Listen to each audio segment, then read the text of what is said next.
আমরা আমাদের প্রোফাইল বা পেজে একটি ভিডিও ভাইরাল হওয়া নিয়ে যা করি সেই প্রসঙ্গেই আজকে আমার এই ভিডিওটা। মূলত হলো যে আমরা একটি প্রোফাইল বা পেজ খোলার পরে আমাদের মূল টার্গেট হচ্ছে যে আমাদের পেজে ভিউ নিয়ে আসা। আর এই ভিউ ভালো নিয়ে আসার জন্য আমরা মনে করি যে আমরা পেজটাকে যত দ্রুত সম্ভব ভাইরাল করতে পারবো, তত আমরা মানুষের কাছাকাছি যেতে পারবো এবং আমরা খুব দ্রুত এখান থেকে ফেসবুকে সাকসেস হব। আমাদের এরকম একটা টার্গেট থাকে ফেসবুকে জয়েন করার পরেই। কিন্তু মূলত বিষয় হচ্ছে যে আপনি যত ভালো ভিডিও তৈরি করেন না কেন, যত ভালো কন্টেন্ট তৈরি করেন না কেন, ফেসবুক যদি আপনার ভিডিওটা সাজেস্ট না করে, অর্থাৎ ভিডিওটা যদি ভাইরাল না হয়, সাজেস্ট ফর ইউতে না যায়, অথবা অনেক বেশি পরিমাণ ভিউ না হয়, সেক্ষেত্রে কিন্তু আমরা এই পেজ থেকে বা প্রোফাইল থেকে আমরা কিন্তু ভালো আর্নিং করতে পারি না। এবং একটা ভিডিও মূলত ভাইরাল হওয়ার মাধ্যমে কিন্তু আমরা অনেক লোকের কাছে পরিচিত পেয়ে যাই এবং আমাদের পেজে অনেক পরিমাণ ফলোয়ার আসে।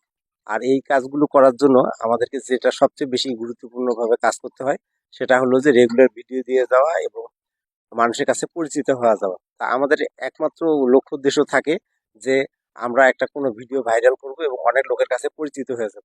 দেখা যায় যে এই ভিডিও ভাইরাল করার জন্য আমরা অনেক সময় দেখা যায় যে আমরা অনেক পরিমাণ কপি ভিডিও দিয়ে থাকি, অথবা ফেসবুকে আনইথিক্যাল অ্যাক্টিভিটিস করে থাকি।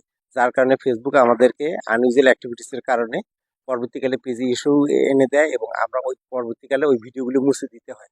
তো যে ভিডিওর মাধ্যমে আপনি দ্রুত ভাইরাল হলেন, অনেক লোকের কাছে পরিচিত হলেন, তা আপনার সেই ভিডিও যদি পরবর্তীকালে ইস্যুর কারণে মুছে দিতে হয়, তাহলে আপনার এই ভাইরাল হয়ে কোনো লাভ আছে কিনা, এটা আমার কোনো বোধগম্য নয়।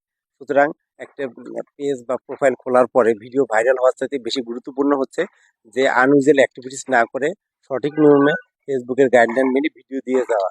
বা আমরা ভিউ আনাকে বেশি প্রাধান্য দিই, আমরা ভাইরাল হওয়াকে বেশি প্রাধান্য দিই, কিন্তু নিজের অ্যাকচুয়াল কন্টেন্ট বানানোর দিকে প্রাধান্য দিই না। তো আজকের এই আলোচনা থেকে আমি এইটুকুই আপনাদেরকে বোঝানোর চেষ্টা করতেছি যে ভিডিওর ভাইরাল হওয়ার চাইতে নিজের কন্টেন্ট দেওয়া, এবং একটা ভিডিও অনেক পরিমাণ ভাইরাল হলো আপনার, কিন্তু পরবর্তীকালে আপনার ভিডিওগুলো রিচ করলো না এবং আপনার যে ফলোয়ারগুলি আসলো পরবর্তীকালে আপনাকে, যেহেতু আপনার ভিডিও ভালো হচ্ছে না বা আপনার আনইউজুয়াল অ্যাক্টিভিটিসের কারণে পরবর্তীকালে ভিডিওগুলো মুছে দিয়েছেন, ফলোয়াররা কিন্তু তখন হতাশাগ্রস্ত হয়ে যাবে যে আপনি যে ধরনের কন্টেন্ট বানাতে পারেন না সেই ভিডিওগুলি আগে দেওয়ার চেষ্টা করেছেন।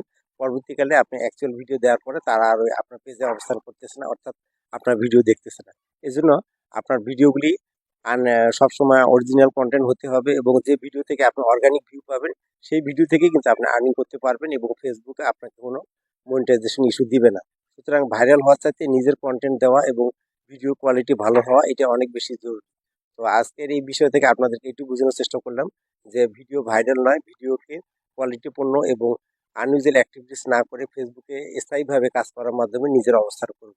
তা আপনাদের সবাইকে অসংখ্য ধন্যবাদ এতক্ষণ ধৈর্য সহকারে আমার এই ভিডিওটা দেখার জন্য।